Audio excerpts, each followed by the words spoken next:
In the middle of the North Atlantic lies Rockall, an eroded volcano 260 miles west of the Outer Hebrides.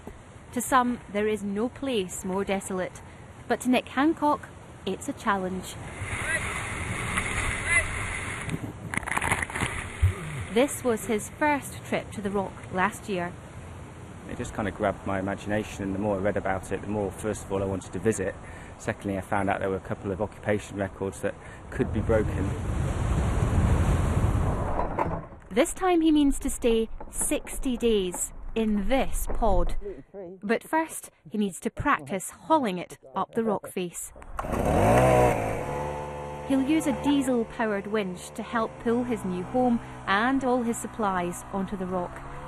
The big worry is the weather.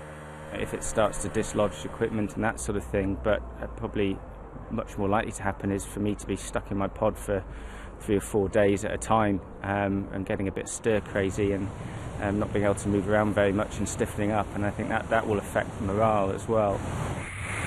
In Victorian times, just visiting Rockall was said to be the epitome of heroism. 60 days on this island will be a real test of survival and endurance.